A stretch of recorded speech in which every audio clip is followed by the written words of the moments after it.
은혜 받을 하나님 말씀은 사무엘하 6장 14절에서 15절까지 말씀입니다. 다윗이 여호와 앞에서 힘을 다하여 춤을 추는데 그때 다윗이 배의 옷을 입었더라. 다윗과 온 이스라엘 족속이 즐거이 환호하며 나팔을 불고 여호와의 궤를 메어 오니라. 아멘.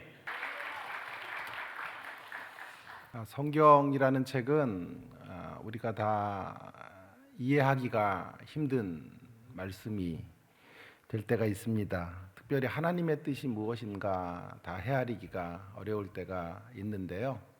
오늘 본문이 그런 또 대표적인 말씀이 아닐까 하는 생각이 듭니다. 사실 6장 1절부터 우리가 15절까지를 읽었어야 되는데 마지막 부분만 읽었습니다. 오늘 이야기는 법궤를 옮기는 과정에서 벌어진 해프닝을 다루고 있는데요. 법궤를 옮기는 과정에서 웃사가 죽어요. 웃사가 법궤를 만짐으로 죽는데 놀라운 사실은 다윗을 심판하지 않으세요. 웃사는 심판하시고 다윗은 살려두시는 거예요. 그리고 마침내 춤추는 자리로 나오게 하셨다라고 하는 것입니다. 저는 질문하지 않을 수 없습니다. 왜 웃사를 죽게 하셨을까 하는 질문이 생기고요. 그렇다면 다윗은 왜 살리셨을까 하는 질문에 차례로 답하는 시간을 가져보도록 하겠습니다. 먼저 웃사의 죽음을 통해서 허락하시는 하나님의 뜻, 하나님의 교훈이 무엇인가 하는 것인데요. 하나님께서 우리에게 원하시는 바가 있다라는 것을 우리는 이 본문을 통해서 알게 됩니다. 하나님이 원하시는 것은 말씀에 기초한 그분의 뜻을 따르는 것이다라고 하는 것이 첫 번째 웃사의 죽음의 이야기를 통해 주시는 교훈이 되겠습니다.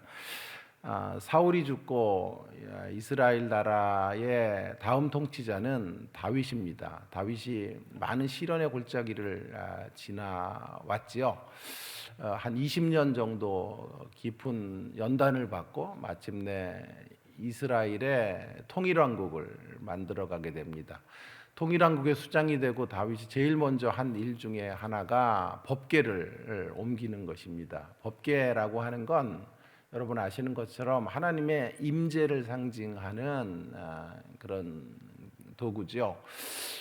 그래서 법궤를 옮기는 것을 통해서 이런 메시지를 백성들에게 주려고 했던 것입니다. 이 나라는 다윗이 통치하는 것이 아니라 하나님의 임재를 통하여 하나님의 역사를 통해서 그렇게 통치되어지는 나라가 이스라엘이다라고 하는 것을 만방에 선포하기를 원했던 것이었습니다. 근데 그때 이 법궤를 옮기는 과정에서 예기치 못한 일들이 벌어지게 된 것이지요. 법궤를 소들이 끄는 수레, 마차에 이렇게 싣고 이동하게 되는데요. 소들이 한 지역에서 뛰게 돼요. 아무래도 소들이 어떤 놀라는 일이 있었는지 모르겠지만 소들이 뛰게 되면서 법궤가 쓰러지려고 하자 그 일을 책임지고 있는 제사장 웃사라고 하는 사람이 그 법궤를 떨어지지 않도록 만진 것인데요. 그 일로 인하여 즉사하게 되는 일들이 벌어지게 된 것이지요. 자, 우리는 이 대목이 매우 납득이 되지 않습니다. 왜 하나님은 웃사를 치셨을까라고 하는 것이지요. 인간적인 관점으로 생각해 보시면 웃사가 그렇게 큰 잘못한 게 없지 않아요? 그렇죠? 웃사는 법궤를 잘 지키기 위해서, 떨어뜨리지 않기 위해서 법궤에 손을 댄 것이고 법궤가 쓰러지지 않도록 한 것인데 하나님의 반응이 매우 싸늘한 것을 알게 됩니다. 하나님이 크게 진노하고 계시는 모습을 우리는 보게 되는 것이지요. 이유가 무엇일까요? 이유는 웃사가 하나님을 섬기는 방식에 있어서의 큰 착오가 있었다라고 하는 것이 답이 될 것입니다. 웃사는 자신이 만들어낸 방식을 따라 자신이 고안해 낸 형태를 따라 하나님을 섬기는 종교인의 모습을 그대로 드러내고 있는 것입니다. 지나친 과잉 열심을 가지고 다시 한번요. 지나친 과잉 열심을 가지고 하나님을 섬기는 대표적인 인물이 웃사라고 말할 수 있겠습니다. 웃사에게 중요한 것은 자신이 원하는 방식으로 하나님을 섬기는 것이었습니다. 그러나 하나님에게 중요한 것은, 하나님이 정말 찾고 계시는 것은, 하나님의 뜻은 하나님이 원하시는 방식대로 하나님을 섬겨가는 것입니다. 이 대목에서 큰 차이가 있는 것이죠. 그리고 하나님의 뜻은 어디에 담아놨냐 하면 이 말씀 가운데 담아놓게 된 것이지요. 그래서 그분의 말씀과 그분의 뜻을 준행해야만 하는 것입니다. 웃사가 죽게 된 직접적인 원인을 가장 한 가지로 말한다면 하나님의 말씀을 어긴 죄 때문에 그렇습니다. 그의 종교적인 열심을 따라 잘못된 열정을 가지고 하나님을 섬겼을 뿐, 하나님이 받으시고자 하시는 진정한 예배, 하나님이 기뻐하시는 하나님의 뜻을 순종한 삶으로 나아간 것이 아니었습니다. 원래 법궤는 어떤 식으로 이동하라고 하나님이 명하셨는고 하니 여러분 잘 아시는 것처럼 소가 끄는 수레에다가 법궤를 싣고 가면 안 됩니다. 법궤는 반드시 사람이 메고 가야 합니다. 특별히 선별된 사람들이 법궤를 궤에 꿰어서 그 법궤를 어깨에 메고 걸어가야 되고, 그 일을 맡은 사람은 레위인들 중에 고핫 자손이라고 하는 사람들에게 특별히 법궤를 운반하는 책임을 허락해 주었는데요. 웃사가 지금 그것을 어기고 있는 것입니다. 나름대로 열심히 법궤를 사랑하고 법궤를 지키려고 했지만 그것이요, 하나님이 원하시는 방식대로 지금 법궤를 이동시키고 있지 않은 거죠. 하나님은 법궤를 궤에 꿰어서 메고 가라고 했는데 웃사는 지금 법궤를 소에 싣고 그렇게 이동해 갔기 때문에 하나님의 규정과 하나님의 말씀을 따르고 있는 것이 아닙니다. 자, 그렇다면 여러분은 이런 얘기를 드렸음에도 불구하고 이런 의문들이 생기고 또 반론들이 생길 것 같아요. 자, 웃사를 두둔하는 분들이 계실 것 같아요. 그래도 웃사는 열심히 있지 않았습니까? 하나님이 그 열심을 사랑해 주셔야지요. 이렇게 심판하신다는 건 너무 말이 되지 않는 것 아닙니까? 라는 이런 동정 어린 웃사 편들기가 가능할 것이라고 생각이 듭니다. 자, 그렇다면 이렇게 한번 생각해 보시기를 부탁드립니다. 여러분, 유대인들의 열심이 특심했지요. 그러나 그 유대인들은 그 열심으로 예수 그리스도를 십자가에 못 박아 죽게 했단 말이에요. 그러니까 우리가 하나님을 섬기는 일에 있어서 무엇보다도 중요한 건 기본적으로 열심으로 섬기는 것이 아니에요. 그것보다 더 앞서가는 점검사항이 하나 있어야 되는데, 그것은 바른 지식에 근거한 열심을 가져야 하는 것입니다. 하나님의 분명한 뜻을 파악하고 하나님이 기뻐하시는 방식대로 하나님을 섬기는 것, 그것을 신앙생활이라고 말할 수 있는 것이지요. 마태복음 7장에 보면 성경은 이렇게 말합니다. 하나님의 주님의 이름으로 온갖 일들을 하고 병자를 고치고 귀신을 쫓아내고 온갖 기적들을 행하고 선지자 노릇을 해도 안 된다는 거예요. 불법을 행한 자들아 내게서 떠나가라. 불법을 행하는 자들. 하나님의 이름으로 능력을 행했으니까 대단한 거 아니에요? 제가 정말 능력 있는 이런 사역자가 되어 이렇게 집회 때마다 병자가 일어나고 막 이러면 얼마나 대단한 역사입니까? 막 이우재 설교자 다음에 또 부르려고 그러고 해마다 오게 될 거예요, 아마도. 그죠? 그럴 일은 없으니까 얘기하는 거예요. 뭐 이렇게 인상을 쓰고 그렇게. 자, 그런 표정을 지으세요. 자, 그래서 하나님을 위해서 열심으로 일한 선지자들, 그러나 불법을 행하면 내게서 떠나라 말씀하시게 된다라고 하는 것입니다. 바로 그런 불법을 행한 대표적인 인물이 웃사라고 하는 사람일 것입니다. 그럼에도 불구하고 여전히 의문이 잘 풀리지 않아요. 그래도 웃사 편을 또 들고 싶은 마음이 스물스물 올라오게 될 것인데요. 자, 이런 또 의문이 생기죠. 이건 굉장히 중요한 것이에요. 잘 적어두시고 졸다가 깰 때니 잘 깨셔가지고 귀담아 들으시기를 바랍니다. 자, 그럼에도 불구하고 우리는 또 석연치가 않은 게 이거예요. 우사가 잘못했다고 그러면 칩시다, 목사님. 그런데 우사의 그 잘못을 그 한 번의 실수로 죽인다는 것, 그건 너무한 것이 아닙니까? 어디 무서워서 신앙생활 하겠어요?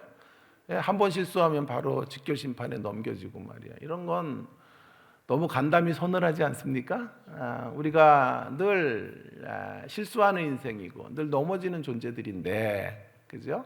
반듯하게 길을 걷지 못하고 늘 갈짓자 걸음을 걷는 그런 휘청거리는 인생인데, 그때마다 용서를 해주셔야지. 한 번 실수했다고 우르르 쾅쾅 진노하시고 생명을 걷어가신다면 그것이야말로 너무 두려운 일이 아닌가 하는 생각이 들지 않습니까? 우리가 알고 있는 하나님은 어떤 분이십니까? 오래 참으시는 하나님이죠.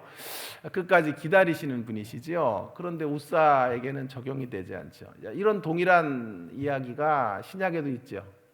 여러분 아세요? 아나니아와 삽비라. 그들이 헌금을 잘못 하나님 앞에 드려서 하나님 앞에 직결 심판을 받게 되지 않습니까? 헌금을 드렸거든요. 어쨌건 안 드린 사람보다 훨씬 나니까 50점은 줘야 될 것 같은데, 안 드린 인간들도 많은데 절반만 드리고 전체를 드린 것 같이 하자 하나님께서 심판으로 되갚아 주셨단 말이에요. 너무나 무서운 하나님의 모습이 아닌가, 한 번 실수로 이렇게 큰 징계를 내리시는가 하는 생각을 하게 되는 것이죠. 자, 이 대목에서 제가 좀 명쾌한 답을 여러분들에게 드리겠습니다. 국내 최초로 제가 여러분들에게만, 어디 가서는 절대로 안 할게요. 자, 여러분들에게만 특별 이런 말씀을 지금 특강으로, 비밀 가외로 제가 알려드릴 테니까 졸지 마시고 또 잘 적으세요. 그리고 누가 이런 부분을 물어보시거든, 야 그거 간단한 거야 그러면서 여러분이 좀 큰 소리 치면서 잘난 척 뿜뿜하면서 가르치시기를 바랍니다. 어느 부흥사가 이제 이렇게 부흥회를 인도하는 거예요. 저는 뭐 전문적인 부흥사는 아니고요. 그러나 늘 이런 생각을 해요. 한국교회 부흥회 패턴이 좀 바뀌어야 된다. 옛날과 같이 가는 부흥회도 귀한 대목이 있지만 막 으쌰으쌰하는 것도 중요하지만, 그리고 나서 남는 게 있어야 될 거 아니에요. 부흥회가 말씀이 남아야 될 거 아니에요. 말씀이 남는 부흥회.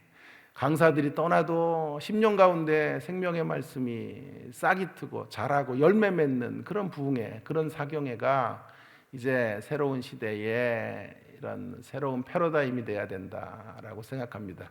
그런 패러다임의 선두주자가 저가 아닌가 이런 생각을 합니다. 저같이 부흥하면 되겠다라고.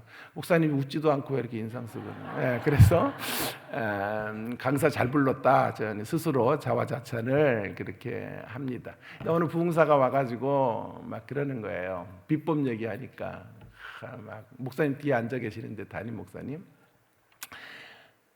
이거 어디에서도 말하지 않은 거 정말 제가 집회 다니면서 절대로 비밀로 알고 있는 그런 사실, 어디에도 공개하지 않은 거 말하겠다고 막 그러는 거예요. 알려드려 말어 막 그러면서 목사님 쳐다보면서 알려드려요 말아요 막 그랬더니 담임 목사님이 알려주세요 알려주세요. 정말 인생 성공하는 비법, 이거 어디에서도 말하지 않은 건데 이 교회 내가 사랑하기 때문에 내가 알려주겠다 그러면서 귀담아 들으라고 그러면서 다 깨워가지고 말이야. 그 인생을 성공하는 진정한 비법 알려드려요 말아요. 그랬더니 성도들이 또 알려주세요 할렐루야 막 그러면서 얘기한 거예요. 그래서 비법을 말해주는 거예요. 인생 진정한 성공을 하려면 기도하세요. 젠장 그거 기도하는 거는 뭐 평생 알았던 건데 말씀을 순종하세요 막 이렇게. 안 웃고 이러시면 내가 어떻게 집회를 인도해요? 그래. 얼마나 대단한 거 이야기할 줄 알았더니 기도하면 되고 말이야. 말씀에 순종하면 된다. 막 그랬다 그러는데, 저는 그런 비법이 아니에요. 정말 이게 대단한 이야기를 이제 하려고 하는 거예요. 여러분, 한 번의 실수로 하나님은 우사를 죽이시는 게 타당한가? 이 질문은 굉장히 어려운 질문이에요. 그러나 반드시 풀어야 되고 여러분이 잘 간직해야 되는 이런 대목이라고 생각하는데, 제가 이 대목에서 제 견해를 얘기하면 에이 지겨내지 뭐. 그러니까 유진 피러슨이라고 하는 아주 유명한 이제 기독교 교수이자 묵상가였던, 지금은 하나님 나라로 이미 떠나셨지만 그분의 이야기를 앞에다 세워놓고 제가 부연 설명을 좀 하도록 하겠습니다. 유진 피러슨이 뭐라고 이런 대목에 이야기를 했냐 하면, 자 들어보세요. 우사는 급작스럽게 죽은 것이 아니었다. 그는 이미 오래전에 서서히 죽어가고 있었다. 참 멋있는 통찰이 아닌가 싶습니다. 사실 내가 이런 생각을 먼저 했어요, 유진 피러슨보다. 근데 이 양반이 내 거를 베꼈는지 이상하게 내 거를 많이 이렇게 베끼는 사람들이 많아. 첫날에도 그랬죠. 팀 켈러가 내 거를 가지고 이렇게 도용하고 말이야. 하여튼 그거는 하나님이 판정하셔야 돼요. 내가 이 사람 거를 베낀 건지 이 사람이 내 거를 베낀 건지는 하나님이 판정하시고, 어쨌든 이게 기가 막힌 통찰인 거죠. 자, 우사는 지금 급작스럽게 죽은 게 아니에요. 우사는 서서히 죽어가고 있었다라고 하는 것입니다. 제가 이 대목에 대하여 부연 설명을 하도록 하겠습니다. 우사를 한 번의 심판으로 하나님께서 이렇게 생명을 앗아간다면 하나님이시지 않지요. 그런 하나님을 두려워서 우리는 섬길 수가 없죠. 그래서 이 대목, 우사의 죽음의 대목을 우리는 이렇게 풀어야 하는 것이죠. 우사의 죽음은 그의 하나님을 향한 잘못된 신앙생활의 결과적 그림이에요. 결과적 그림. 그럼 뭐가 생략된 걸까요? 과정적 그림이 생략된 거예요. 그래서 우리는 뭘 복원해야 되냐 하면 우사의 결과적인 마지막 이런 죽음의 장면을 가지고 우사는 어떻게 살았는지를 복원할 수 있으면 되는 것이죠. 우사는 늘 그의 인생 동안 적어도 법궤와 함께 20년 넘게 법궤를 관리하는 사람이었는데, 그 20년 동안 우사는 어떻게 살았냐 하면 늘 이렇게 살았단 말이에요. 늘 지난 수십 년의 기간 동안 하나님을 자신의 원하는 방식대로 섬긴 거예요. 그래서 오래전에 이미 우사는 죽어가고 있었던 거예요. 우사는 같은 행동을 계속 반복하며 저지르고 있었던 것입니다.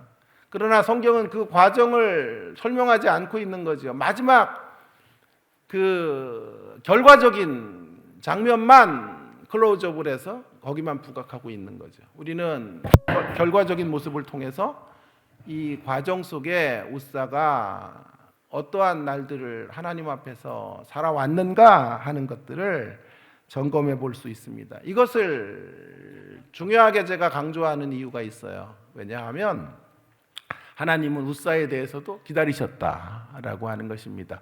우사에 대해서도 오래 참으셨어요. 오래 참으시고 인내하시고 마지막까지 하나님은 우사가 돌아올 수 있도록 길을 허락해 주셨어요. 우사야, 너 그렇게 섬기는 거 아니야. 네가 원하는 방식대로 그렇게 신앙생활하는 거 아니야. 내가 너에게 말했던 기준을 따라, 내 방식을 따라 나를 섬겨야지, 너의 방식을 따라 나를 섬겨가는 그런 신앙은 참된 신앙이 아니야 라고 말하는 것입니다. 시골의 어느 지역에 이런 교회가 있다 그러잖아요. 교역자도 없고 하는 그런 아주 깡시골인데요. 예배를 드리는데 어떻게 드리는지 아세요? 이상하게 이번에는 물 얘기를 많이 하네. 이렇게 예배 앞자리에 강대상 같은 거 놓고 거기 안에다가 물을 이렇게 갖다 놓는데요. 그리고 한 사람씩 나와가지고 물 앞에서 비나이다 주님께 비나이다 그러고 이렇게 물 앞에 이렇게 자기 소원 아래고 들어가고 또 한 사람씩 와서 들어가고, 그게 예배예요. 예배. 옛날에 우리 신령님께 빌고 무속신앙에서 했던 그런 모습으로 하나님을 섬기는 거죠. 그들이 하나님을 섬긴다고 말하지만 실상 그 하나님은 성경이 말하는 하나님이 아니죠. 자신들의 기존에 알고 있었던 신적인 능력을 가지고 있는 무속신앙의 하나님을 하나님이라고 착각하고 섬기는 것과 같습니다. 우사는 지금 그렇게 하나님을 오랫동안 한 생애 동안 자기의 모습대로 자기의 종교성을 따라 종교인의 모습으로 신앙생활을 해온 것이죠. 자, 그래서 여기서 우리에게 주시는 메시지를 좀 정리해 본다면요, 첫 번째 정리는 이것입니다. 우리가 주님의 일을 얼마나 열심히 하느냐 하는 것은 사실 그리 중요한 것이 아니에요. 주님의 일을 열심히 하는 것보다 중요한 건 주님의 일을 어떻게 하느냐 하는 대목이 훨씬 더 중요합니다. 자, 이것을 이런 말로 해볼게요. 스티븐 코비라는 사람의 말로 좀 인용해서 한다면 우리에게 중요한 건 시간 관리 이전에 방향 관리예요. 방향 관리. 적어두세요. 시간 관리보다 중요한 것이 뭐라고요? 방향을 관리하는 거예요. 열심히 분주하게 시간을 쪼개서 살지만 방향이 잘못되면요, 그 잘못된 방향으로 걸어간 만큼 되돌아와야 돼요. 올바른 길로 가지 못하면요, 열심히 달려간 만큼 원점에 서야 하고, 인생의 모든 것이 다 헛된 물거품처럼 사라져 버리는 자리에 봉착할 수밖에 없는 것입니다. 그러므로 얼마나 열심히 있게 하나님을 섬길까 하는 문제 이전에 우리가 점검해야 되고 또 되물어야 되는 문제는 정말 내가 하나님이 원하시는 방향대로, 방법대로 하나님을 섬겨가고 있는가? 지식에 근거해서 열심을 내고 있는가? 하나님의 말씀에 기초한 그러한 하나님을 섬기는 열정을 가지고 있는가 하는 물음에 답하실 수 있어야 합니다. 아무리 열심히 살아도 제대로 걷지 않으면 주님께 책망을 받게 되는 것이요. 제가 좋아하는 성경 말씀 중에 한 구절이 시편 127편인데 여호와께서 집을 세우지 아니하시면 세우는 자의 수고가 헛되며 여호와께서 성을 지키지 아니하시면 파수꾼의 경성함 깨어 있음이 헛되도다. 하나님께서 그 아침에 너희가 일찍 일어나고 늦게 누우며 수고의 떡을 먹으며 헛되도다. 그러므로 여호와께서 그 사랑하시는 자에게는 잠을 주시는도다. 이런 구절이 있단 말이에요. 그리고 아들의 자녀들이 화살통에 가득한 자는 복이 있다라는 말씀인데요. 이 말씀을요, 사실은 제가 돌에 새겼어요. 그래가지고 저희 집에 요만한 돌에 동강이라는 데 있잖아요. 영월에. 거기 영월인가 하여튼 동강이 있어요. 거기서 집회를 갔는데 내가 이 말씀을 좋아한다고 하니까 거기 이렇게 붓글씨를 잘 쓰시는 분이 동강에서 돌을 하나 찾아다가 이 말씀을 기록해주고 거기다가 니스칠 같은 걸 해줘서 선물로 줬어요. 집회 끝나고. 그래서 제가 이 말씀을 집에다 가져다 놨는데 저는 이 말씀을 항상 되돌려놔요. 이 말씀이 전 너무 무서워요. 그래서 앞으로 이렇게 말씀이 글자가 있는 대목을 이렇게 직면하지 못하고요, 거꾸로 뒤집어 놔요. 왜냐하면요, 정말 두려운 말씀이에요. 여호와께서 집을 세워 주셔야 돼요.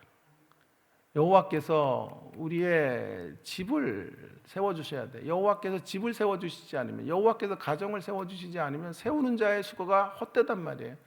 여호와께서 성을 지켜주셔야 돼요. 성이라고 하는 게 뭐예요? 여러분의 산업, 여러분의 직장, 여러분의 사회생활을 지켜주셔야 돼요. 내가 열심히 산다고 되는 문제 아니에요. 전력을 다해요. 전력 질주해서 시간을 관리하고 분투하고 산다고 되는 거 아니에요. 하나님이 주인 되셔야 돼요. 하나님이 주어가 돼야 돼요. 우리 삶에 하나님이 우리를 이끌어가 주셔야 되고, 우리는 그분의 뜻을 순종하고 순복해 가는 사람들이란 말이에요.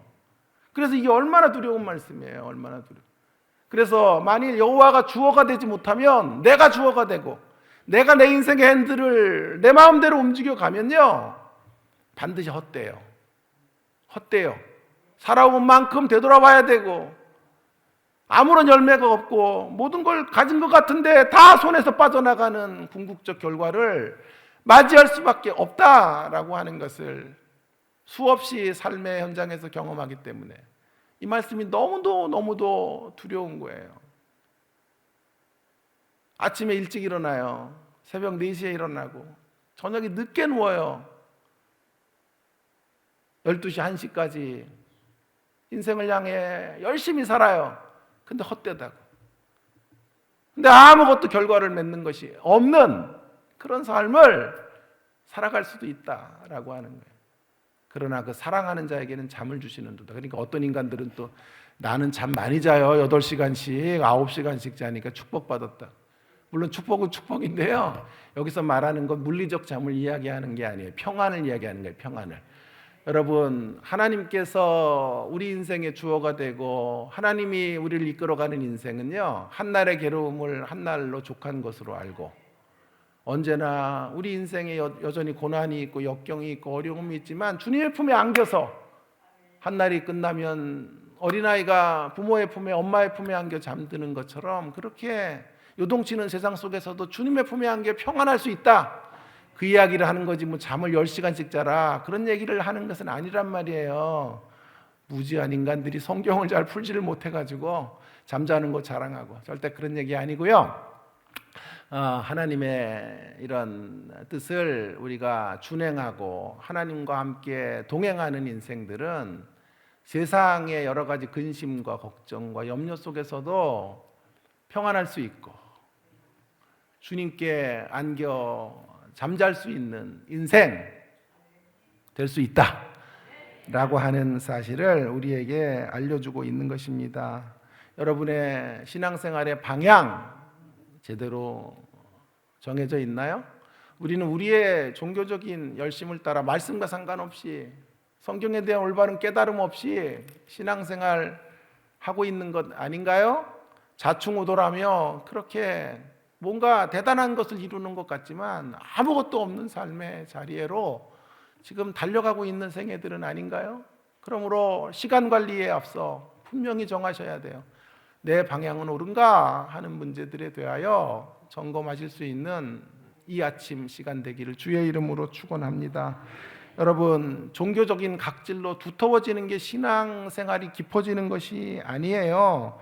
늘 화인 맞은 양심처럼 그렇게 하나님 앞에 서 있는 것이 여러분 하나님이 기뻐하시는 신앙의 모습들이 아니다라고 하는 것입니다.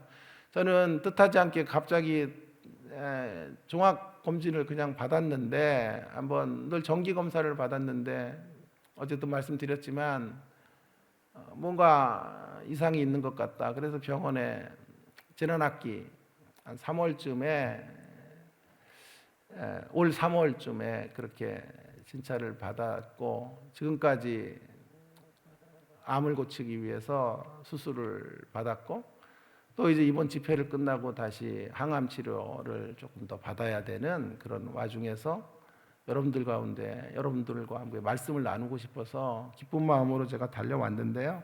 제가 한 6개월 정도 정말 시련의 골짜기를 지나오면서, 제 인생의 가장 어두운 터널을 지나오면서 하나님 앞에 가장 많이 회개했던 게 바로 이 대목이에요. 하나님, 저는 우사였습니다. 저는 우사로 살았습니다. 종교적인 일에 제일 앞장섰던 사람. 늘 어디를 가든지 설교를 해달라 그래 설교를 하고, 기도를 하고, 예배를 인도하는, 그래서 사람들이 보기에는 대단한 뭐가 있는 것 같고 하나님을 향한 어마어마한 열심이 있는 것 같은데, 하나님이 저를 침상에 누이시는 그 6개월 동안의 시간 동안 제가 하나님 앞에 날마다 회개하고 가슴을 쳤던 게, 하나님, 저는 우사로 살아온 것은 아니었는지, 종교적으로 무성해지는 것, 입만 무성한 삶이 하나님 앞에서 깊어지는 삶이라고 착각하며 살았던 것은 아닌지, 늘 예배와 가까이 있었고 늘 성경과 가까이 있었지만 정말 내가 하나님이 정말 기뻐하시는 모습으로 인생을 살아왔던 생애인가 하는 대목을 얼마나 하나님 앞에 울며 회개하며 나를 성찰해 가게 되었는지 모릅니다. 여러분, 시중에 이런 책이 있어요. 필립 얀시라는 사람의 책에, 책 제목이 저를 한번 울렸는데요. 내 안에 하나님 없다. 대단한 신학자이고 대단한 성경학자인데요. 대단한 글쟁인데요. 아마 기독교 문필가 중에 글을 제일 잘 쓰는 사람 중에 한 사람인데, 그 사람이 책 제목을 어떻게 잡았냐 하면, 내 안에 하나님 없다. 내 안에 하나님이 없어요. 하나님 없는데, 하나님이 안 계신데, 하나님과 친밀한 관계가 실종됐는데 하나님 안에서 깊어지지는 않는데 종교 일을 하는 거예요. 하나님 원하시는 방식대로 하나님을 섬기지는 않는데, 주일이 오면 저는 어김없이 설교하고 사람들 앞에서 예배를 인도하고 성례를 이렇게 이끌어가는, 그리고 날마다 그런 모습들이 점점 더 기술화되고 전문화되고, 하나도 준비되지 않아도 단위에 서서 몇 시간을 떠들 수 있는 그런 모습으로 제가 서 있었던 사람이 아니었는가. 우사처럼 하나님을 섬기면서도 하나님을 제대로 섬기고 있다고 생각해요. 처음 교수 생활을 할 때는요, 정말 두렵고 떨림으로 단위에 섰어요. 학생들 앞에, 미래의 한국교회를 이끌어가는 신학생들 앞에 정말 두려운 마음으로 서서, 그래서 강단에 쓸 때마다 내 발에서 신을 벗으라 하는 말씀이 생각나서 진짜 신발도 벗으려고 그러고 막 그러다가, 웃어야 되는데 웃지도 않고 이렇게 되냐. 자, 그렇게 정말 설레이는 마음으로, 두려운 마음으로 단위에 섰는데요, 시간이 지나고 10년이 지나고 20년이 지나자 이제는 너무 아무런 생각 없이 단위에 서요, 부부싸움을 하고, 옛날 같으면 마음의 양심이 가책이 생겨서 강의도 잘 못해요. 왜냐하면 내가 가정에서 부부, 아내와 아내의 마음을 아프게 해서 그런 모습으로 단위에 서서 학생들, 미래의 한국 지도자들을 가르친다는 게 이게 부끄러운 일이다. 자책을 하며 머리를 쥐어뜯으며 고뇌하며 그러다가 눈이 작아진 거예요. 이렇게 원래 이렇게 눈이 작았던 게 아닌데 그런 고뇌들이 쌓여가지고 그랬는데, 시간이 지나고 연수가 쌓이자 여러분, 이제는 부부싸움을 해도, 대판 싸우고 가도 강의를 더 잘해. 은혜가 더 넘쳐. 그래가지고 끝나고 나면 교수님 오늘 강의는 정말 세계적이에요. 너무 은혜 받았어요. 이 왼수들. 제가 어떤 심령 상태로 했는지도 모르고. 그래서 여러분 보세요. 하나님과의 관계는 더 멀어져도요, 내가 가지고 있는 종교적인 어떤 익숙한 기술들, 방법들이 늘어나요. 시간이 지나면서 늘어난단 말이에요. 그래서 괜찮은 사람 같아. 사람들이 볼 때 멋진 신앙인인 것 같아. 그래서 다 착각을 하는 거예요. 우사처럼 살면서 하나님이 나를 인정해 주실 수 있다고 생각하는 그런 모습으로 서 있고, 그렇게 신앙생활을 영위하고 있는 우리의 모습들, 그런 자리로부터 돌아서야 한다라고 하는 것이 오늘 첫 번째 주님의 뜻이 되겠습니다. 자, 두 번째 이야기를 좀 해보려고 그러는데요. 여러분, 우사를 죽이셨는데요, 이 일을 진두지휘했던 다윗은 살리셨어요. 이게 참 재미나는 대목이 아닙니까? 우사가 죽었다면 여러분, 다윗도 그에 상응하는 처벌을 받아야 되잖아요. 왜요? 다윗도 역시 말씀을 어겼지요. 다윗이 총책임자예요. 전체적인 책임자이기 때문에 만약 우사가 불법을 행했다면, 우사가 법궤를 잘못 실어서 이동시켰다면 다윗도 1차적인 책임을 져야 돼요. 그죠? 아니, 다윗이 우사만큼 죄가 없다고 해도 그가 가지고 있는 지위 때문에, 책임 때문에 다윗도 이 대목에서부터 자유로울 수 없지요. 자유로울 수 없지요. 제가 원장으로 10년 동안 있었는데요, 원장으로 있는 동안에 우리 원에서 이루어지고 있는, 우리 대학원에서 이루어지고 있는 모든 문제들에 내가 책임을 져야 돼요. 내가 책임을 지고 그 문제 앞에 책임 있는 어떤 행동들을 해야 되죠. 어떤 행사를 하는 중에 사고가 났다. 그러면 그 사고의 1차적인 책임은 저에게 있는 거예요. 그래서 다윗도 역시 이 대목에서 결코 자유로울 수 없는데요, 우사와 다윗은 50보 100보라고 말할 수 있습니다. 그럼에도 불구하고 희한하죠. 하나님의 지금 이런 어떤 인도하심의 방법이 참 희한한데, 우사는 죽이시고 다윗은 어떤 벌도 가하지 않으세요. 오히려 다윗에게는 기사회생하게 하시고 춤추는 자리로 그를 이끌어 주시는 거예요. 왜 그랬을까요? 자, 이것이 두 번째 하나님의 뜻이 무엇인지, 하나님 무엇을 원하시는지를 우리는 여기서 발견하게 되죠. 저는 다윗에게 우사에게 없었던 한 가지가 있었기 때문이다라고 여러분들에게 말씀드리고 싶어요. 그것이 무엇일까 하는 것입니다. 여러분, 우사에게 없었지만 다윗에게 있는 한 가지, 그 한 가지를 찾아보세요. 퀴즈예요. 우사에게는 없고 다윗에게는 있는 한 가지. 하나님 그것을 기뻐하신 거죠. 그게 뭘까요? 자, 하나님의 계명에 대한 철저한 준수, 그렇게 답을 내리실 수도 있겠죠. 우사는 계명을 어겼지만 다윗은 늘 하나님의 계명을 따라 순종하는 사람. 근데 그 답은 말이 되지 않죠. 왜냐하면 우사도 죄를 범했고 다윗도 이 책임으로부터 자유로울 수 없단 말이에요. 자, 그것은 아니에요. 그렇다면 무엇이 답이 될까요? 하나님에 대한 계명을 철저하게 지키는 것은 아니었고, 대신에 우사에게는 없지만 다윗에게 있는 한 가지는 뭐냐 하면 그분을 향한 예민함이 있어요. 예민함. 하나님의 계명에 대한 철두철미함은 다윗도 없었지만 다윗에게 있는 한 가지가 하나님을 향한 순전함이 있어요. 순전함. 하나님을 향해 순전하고 예민한 사람, 다윗을 하나님이 살리시는 거예요. 그래서 두 번째 메시지가 이거예요. 하나님께서 우리에게 원하시는 것은 순전한 심령으로 그분 앞에 서는 것입니다. 예민하게 반응하는 것입니다.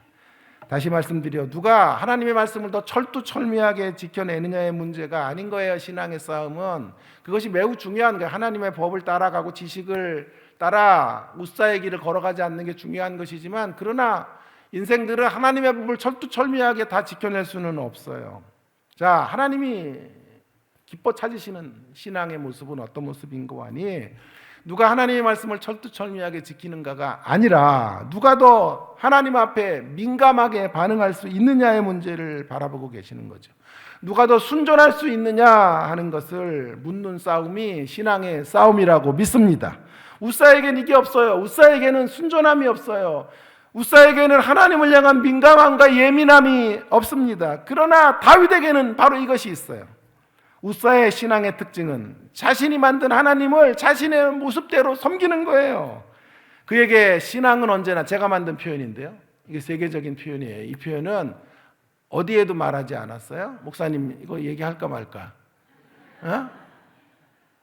해요 말아요?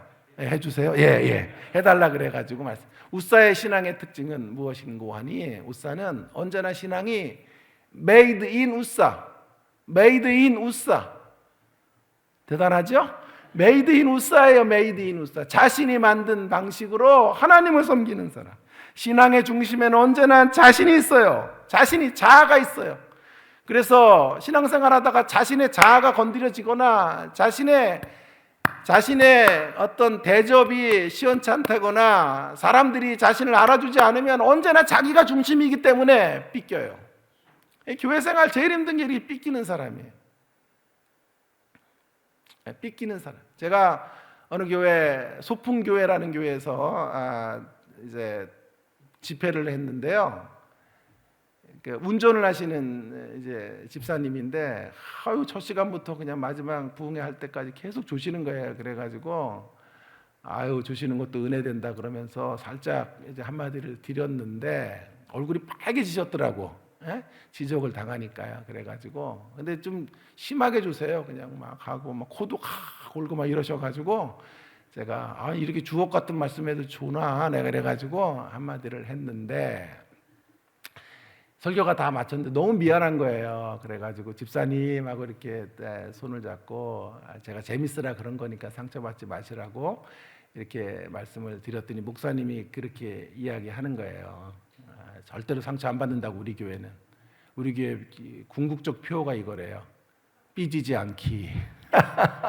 절대 삐지지 않기. 교회 생활하면서 삐지지 않기. 그래서 그 교회는 날마다 절대 삐짐 없다. 삐지지 않기를 이야기한대.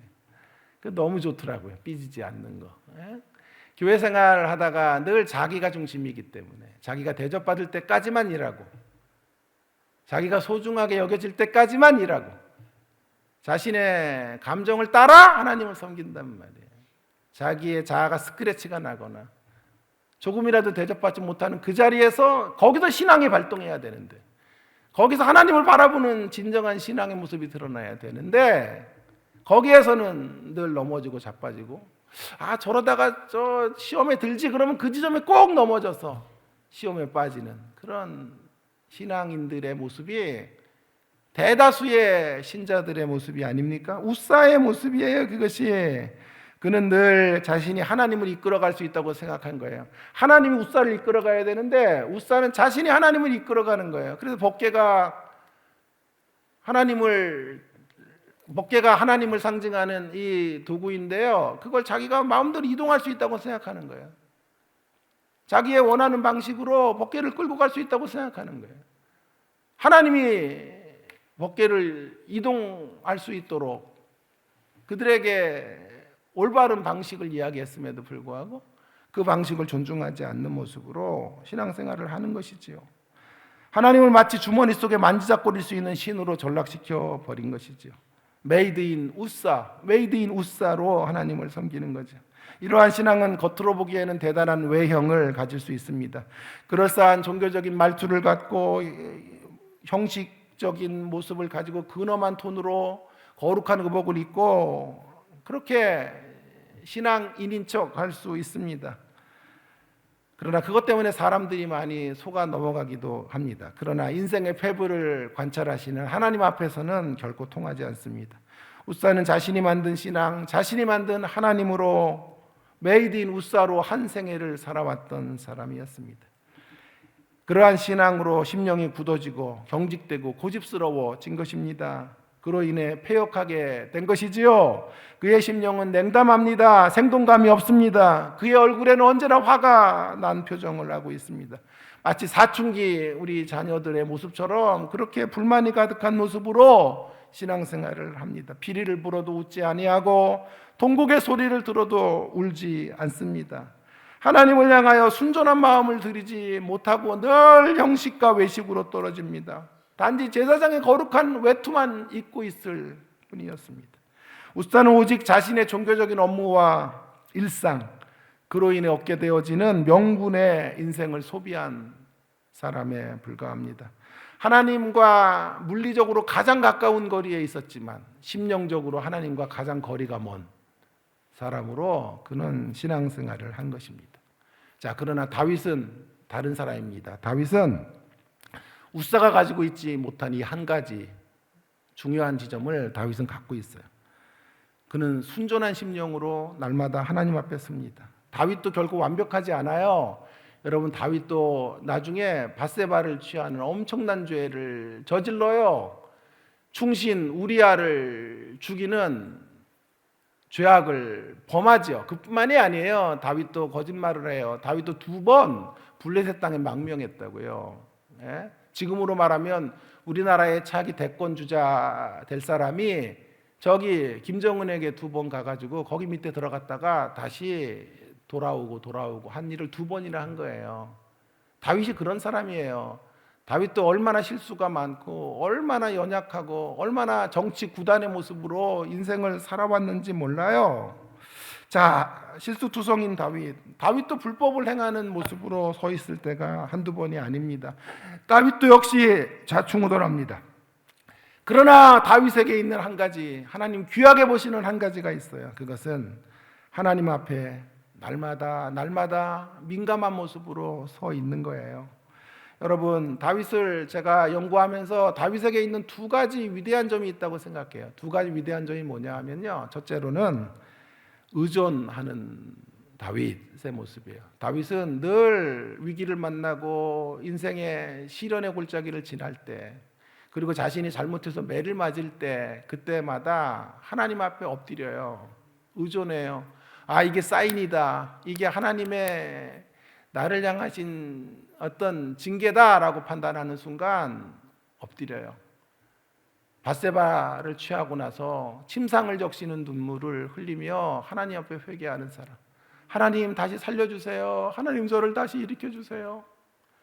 하나님 저에게서 성령이 떠나지 않도록 도와주세요. 기도하며 밤을 새는 사람이 다윗이란 말이에요. 의존성. 또 한 가지 다윗의 특징이, 다윗의 위대함이 있는데 수용성. 다윗은 위기를 만날 때, 어떤 시련의 골짜기를 지날 때마다 수용해요. 하나님 말씀. 하나님 말씀에 열려 있단 말이에요. 그도 실수하고, 그도 넘어지고, 그도 자빠지고, 그도 하나님 말씀을 어기는 사람인데요. 딱 현실에 고난을 당할 때, 그때 하나님의 음성을 들어요. 주변의 사람들을 통해서, 환경을 통해 들려주는 주의 음성 앞에 귀 기울이는 거예요. 자신을 향한 하나님의 뜻에 민감하게 반응하는 거예요. 대적들이 말하는 소리조차도, 자기를 비판하고 자기를 정죄하는 소리마저도 하나님의 음성으로 듣는 거예요. 나발이라는 사람 죽이려고, 나발은 다윗이 도피하는 과정에서 그 목축업을 크게 한 사람인데, 그 사람 목축업을 도와줬던 사람이 다윗과 다윗의 일행들인데, 그래서 이제 털 깎는 날에, 잔치하는 날에 먹을 것 좀 달라 그랬더니 나발이, 아니 내가 다윗, 네가 누구길래 너에게 먹을 것 줘, 그렇게 얘기하니까 다윗이 화가 나서 칼을 빼들고 달려가는데, 죽이려고 막 전력질주로 달려가는데 나발의 아내인 아비가일이 그 사실을 알고 다윗에게 온 거예요. 그리고 다윗에게 말을 멈추라 그런 거예요. 그리고 다윗을 책망해요. 하나님이 당신 이런 일이나 하라고, 원수나 갚고 보복이나 하라고, 정적들 죽이라고 하나님이 당신 훈련시키는 줄 아십니까? 정신 차려요, 이야기한 거예요. 물론 예의 있게 했지, 예의 있게 온화한 말로 했어요. 칼을 빼들고 달려오던 다윗이 그 여인의 이야기를 듣고 말을 돌려요. 이게 다윗이에요. 다윗의 위대함이에요. 위기를 만나면 하나님 앞에 딱 엎드려 달라붙고, 그리고 수용해요, 말씀을. 하나님 말씀에 아멘 하고 반응하고 자기를 돌이키는 사람, 다윗이라고. 여러분, 그거 어려운 일이에요. 칼을 빼두고 달려가던 차기 대권주자가 자기를 바라보고 있는 식솔들 앞에서 한 여성이 와서 말을 멈추라고, 돌아가시라고 말하는 이야기를 듣고 아멘 하고 돌아간다는 건 어려운 일이에요. 여러분, 압살롬이 반란을 일으키자 다윗이 도주해요. 맨발로 쫓겨나서 궁을 빠져나갔는데, 신하들과 함께 나가는데 시므이라고 하느니까 다윗을 저주해요. 이 빌어먹을 놈아, 이 저주받을 놈아, 네가 무슨 왕이라고, 이 꼬라지를 봐라. 저주하자 다윗의 군대 장관들이 어마어마한 사람들이잖아요. 그 사람들이 칼을 빼서 시므이의 목을 따겠다고 하자 다윗이 놔두라 그래요. 하나님이 시므이를 통해 나에게 주시는 말씀이 있는데, 하나님이 시므이를 통해서 나에게 주시는 음성이 있는데 그 음성을 들어야 한다. 시므이가 말할 수 있도록 놔둬라. 수용성. 다윗의 위대함 두 가지 잊지 마세요. 다윗은 의존성, 하나님을 철두철미하게 의존하고, 수용성, 하나님의 말씀을 받아들이고, 나를 지적하는 말씀조차도, 나의 잘못에 대하여 질타하는 말씀 속에서도 하나님의 뜻을 준행하려고 노력했던 사람이 다윗인 거예요. 여러분, 다윗은 오늘날로 말하면 죄인에게 서 있다가도 하나님의 소리만 들어도 눈물이 핑 도는 사람이에요. 교만한 자리에 앉아 있다가도, 지나가다가 교자만 들어와도, 예를 들어 교촌 치킨에 교자만 들어와도 고개를 떨구는 사람이에요. 다윗과 같은 사람은 죄를 모르는 사람이 아니라 죄 때문에 결코 패망의 길을 걷지 않는 사람이에요. 이런 사람은 다른 이들을 절대 오래 미워하지 못해요. 미워하다가도 다른 이들을 용서하라는 주님의 말씀이 10년 가운데 들려질 때, 환경 속에서 그런 음성을 확인하게 될 때 다시 여지없이 마음을 돌이킬 수 있는 사람이 다윗인 거예요. 여러분, 다윗에게 있어서는, 웃사에게 있어서 신앙은 메이드 인 웃사였다면, 다윗에게 있어서 신앙은 메이드 인 갓이에요. 메이드 인 갓. 모든 신앙은 하나님에 의해서 만들어지게 되는 것이죠. 다윗은 마음으로 하나님과 연결된 사람이에요. 완벽하지는 않지만 온 마음으로 하나님 앞에 자신의 감정을 그대로 드러내고, 하나님 앞에서 울고 웃고 기뻐하고 슬퍼하고 감격하고 좌절하기도 하고 분노하기도 하고 하나님 앞에 소리치기도 하고, 인생의 우여곡절을 만날 때마다 시시각각에 인생의 여러 가지 빛깔들과 여러 가지 환경 속에서 그는 하나님 앞에 정직하게 반응해요. 정직하게, 진솔하게 반응하고 하나님 앞에 엎드리고 하나님을 찾는 사람이 다윗이에요. 하나님은 언제나 이런 우리의 마음의 중심을 보시는 분이신 줄로 믿습니다. 이렇게 다윗은 완벽한 사람이 아니라 철두철미하게 하나님의 말씀을 준행하는 사람이 아니라 민감한 사람이에요. 민감하게 하나님 앞에 반응하고 하나님 앞에 움직여가는 사람, 다윗인 거죠. 자, 이제 한 5분만 남은 시간 동안 다윗이 얼마나 민감하게 지금 다시 자기 자신의 궤도를 향해서 나아가고 있는지를 한번 보기를 원합니다. 여러분 8절에 보면, 8절에 한번 보세요. 8절에 보시면 다윗이 하나님이 진노하시는 모습을 보면서 8절에 보세요. 다윗이 이렇게 말하죠. 다윗이 분노하고 있는데 여호와께서 우사를 충돌하심으로 다윗이 분하여라고 말하죠. 다윗은 지금 분노하고 있어요. 누구에게 분노하고 있는 것입니까? 자기에게 분노하는 것일 수도 있지만 하나님께 분노하는 거예요. 여러분, 다윗은 자신의 분노를 하나님께 폭발하는 사람이에요. 하나님 이러실 수 있어요? 하나님께 따져 묻는 사람이에요. 하나님의 멱살을 잡는 거예요. 이게 올바른 신앙의 모습은 아니지만 저는 이런 다윗이 밉지가 않아요. 다윗은 정직한 사람이에요. 자신 안에 있는 감정들을 속이고 뭐 하나님 앞에 이쁜 척하고 이런 사람이 아니고 자신 안에 하나님을 향한 분노가 차오르면 그 분노를 폭발할 줄 아는 사람이에요. 자, 9절에 가면 다윗은 이 분노의 자리에서 이제 어디로 갑니까? 두려워해요, 두려워해요. 다윗도 완벽한 사람이 아니라니까요. 두려움에 벌벌 떠는 사람의 모습. 자, 그도 실수하고 그도 넘어지고 분노하고 두려움에 떠는 사람이에요. 여기까지는 그렇게 긍정적인 모습은 아니지만 그 다음의 문제, 그 다음이 여러분 정말 대단한데요. 다윗은 이제 법궤 옮기는 일을 거기서 중단해요. 이거 대단한 일입니다. 여러분, 한 3만 명의 사람들이 지금 이 행사에 동원되었는데 여러분 어떤 일들이 벌어졌죠. 우사가 죽는 일이 벌어졌어요. 우리 같으면 3만 명이 보고 있으니까 이 일들을 계속 거행해야 돼요. 그거 아무것도 아니니까 끝까지 법궤 이동해서 옮겨라. 끝까지 작은 일 가지고 큰 대사를 중단할 수 없다. 그렇게 갈 것 같은데 여러분 다윗은 거기서 멈춘다고요. 다윗은 멈춰요. 스탑을 명하고 그리고 법궤를 석 달 동안 오벳에돔의 집에 안치시켜놔요. 저는 묻습니다. 그 석 달 동안 다윗은 무엇을 했을까요? 그 석 달 동안 무엇을 했을까? 궁금합니다. 여러분 조심스럽게 답해드리고 싶은데요. 저는 다윗이 이 석 달 동안 회개했을 것이라고 생각합니다. 하나님 앞에 내가 무엇이 잘못됐는가? 내가 되돌아봐야 될 대목은 무엇인가? 자신을 성찰하는, 깊이 자신의 인생을 되돌아보는 시간들을 가진 것이죠. 참회의 기도를 드리고 하나님과 다시 깊은 사귐의 자리로 나아가는 시간이 3개월이었어요. 순전한 심령으로 회복되는 시간, 그 3개월을 지금 다윗이 보내고 있는 것입니다. 그 증거가 이제부터 그 증거를 여러분들에게 들어드리겠습니다. 석 달 동안 법궤가 머무른 오벳에돔의 집에 석 달 만에 하나님의 복이 강력하게 임했다는 소식을 듣고 다윗은 드디어 이제 법궤를 가져와도 되겠다라고 생각한 것이죠. 깊은 회개와 하나님을 향한 통곡의 시간들을 보내자 하나님이 그를 용서하신 거예요. 그리고 하나님이 노여움을 푸신 거예요. 그리고 다시 법궤로 인해 집이 복을 받는 것을 아시고 그런 소문들이 퍼지자 다윗은 이제야 하나님께서 법궤를 이동해도 된다고 허락해 주셨다고 믿고 법궤를 가져와요. 12절을 한번 잘 보세요. 어마어마한 구절이 여기 12절입니다. 한번 같이 읽겠습니다. 시작. 어떤 사람이 다윗 왕에게 아뢰어 이르되 여호와께서 하나님의 궤로 말미암아 오벳에돔의 집과 그의 모든 소유에 복을 주셨다 한지라. 다윗이 가서 하나님의 궤를 기쁨으로 메고 오벳에돔의 집에서 다윗성으로 올라갈세.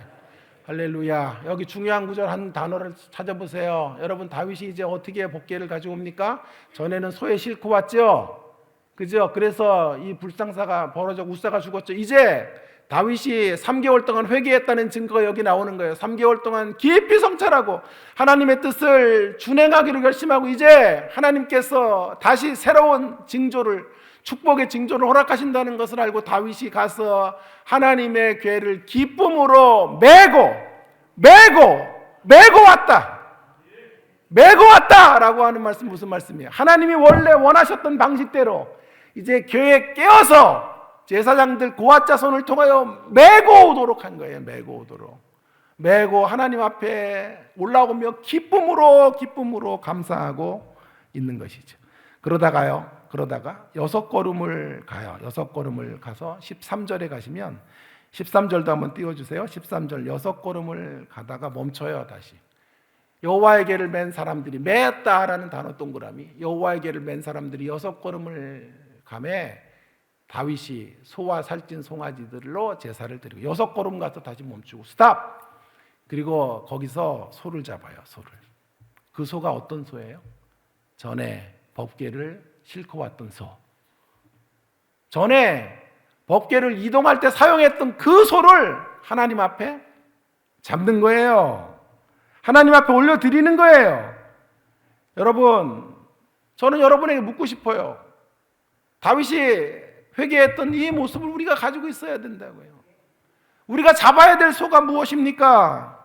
우리가 하나님 앞에 올려드려야 될 소가 어떤 것입니까? 우리가 잡아야 될 소, 그것은 지난날에 우리들의 신앙의 모습 속에서 우리가 청산해야 될 것들인데요. 그것이 무엇인지를 점검하셔야 돼요. 그것이 혹 우리의 안일한 신앙의 모습이든지 거짓된 만족감이든지 열심 없는 신앙이었든지 아니면 마음을 쏟아붓지 못하는 영적 신앙생활이 아닌 형식적인 신앙생활이었든지 간에 그것이 무엇이든지 간에 다윗이 6걸음을 가 소를 죽여서 제사로 하나님 앞에 올려드리는 것처럼 여러분 그렇게 우리는 그 모든 것들을 죽여야 돼요. 회개하셔야 돼요. 그 과거로부터 돌아서야 되는 것입니다. 결국 다윗은 완벽하지는 않지만 돌아설 줄 아는 사람, 언제나 영적 안테나를 하나님께 고정하고 살아갈 줄 아는 사람이에요. 그래서 다윗을 살리신 거예요. 그리고 다윗을 끝낸 내 마음에 합한 자라 그렇게 말씀하신 거죠. 이것이 바로 순전한 사람의 모습인 거죠. 이것이 바로 마음으로 하나님과 연결된 사람의 신앙의 자세인 거죠. 하나님 앞에 예민한 자들의 반응의 모습인 거죠. 그리고 드디어 오늘 결론, 마지막 대목은 이거예요. 그 순전한 다윗이 하나님과의 관계 안으로 돌아오고 드디어 벅찬 감격으로 하나님 앞에 나아가고 있어요. 그게 바로 14절과 15절 우리가 읽은 본문의 말씀이에요. 한번 같이 크게 읽고 마무리하겠습니다. 함께 읽습니다. 시작. 다윗이 여호와 앞에 힘을 다하여 춤을 추는데 그때에 다윗이 배 에봇을 입었더라. 여러분 그 다음 구절 또 보세요. 다윗과 온 이스라엘 족속이 줄거이 환호하며 나팔을 불고 여호와의 궤를 메어 오니라. 여기 다시 한번 하나님 앞에서 궤를 메고 오면서 춤을 춰요. 춤을 추고 다윗 혼자 춤추는 것이 아니라 다윗과 함께 이제 신앙의 공동체 전체가, 하나님의 백성 전체가 덩실덩실 기쁨으로 춤을 추며 잔치를 벌이며 기쁨으로 즐거이 하나님을 환호하며 하나님 앞으로 나오고 있는 거예요. 사랑하는 여러분, 저는 이 마지막 14절과 15절의 광경이 우리 교회 가운데 펼쳐지게 될 하나님의 역사라고 믿습니다. 우리는 지금 깊은 슬픔에 빠져 있고요. 아직도 헤어나오지 못하는 아픔 속에 있는 분들이 많이 있습니다. 뜻하지 않게 하나님의 귀한 종이 먼저 부름을 받는 그런 한 번도 생각해 보지도 못했던 현실 속에 많은 분들이 황당하고 아픈 그런 가슴을 가지고 아직도 치유되지 않은 그런 심정으로 서 있는 분들이 꽤 많을 거예요. 그러나 우리가 이 자리에서 심기일전하고 다시 우리가 되돌이켜야 될 것들을 되돌이키고 하나님을 찾는다면, 하나님과 더 깊은 관계들을 맺고 그렇게 하나님 앞으로 진실되게 걸어나갈 수 있다면, 이런 환경 속에서 들려주시는 주님의 음성을 겸허하게 듣고 그렇게 하나님 앞에 반응할 수 있다면 하나님은 반드시 우리 공동체로 하여금 춤추게 하실 거예요.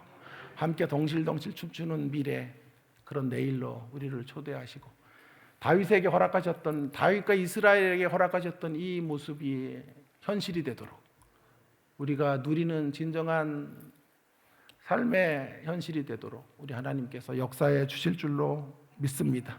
여러분, 힘들고 어렵지만 이 그림을 이제 상상해 주시기를 바랍니다. 춤추고 있는 다윗과 함께 춤추는 이스라엘의 모습이 우리의 모습이 될 것이에요.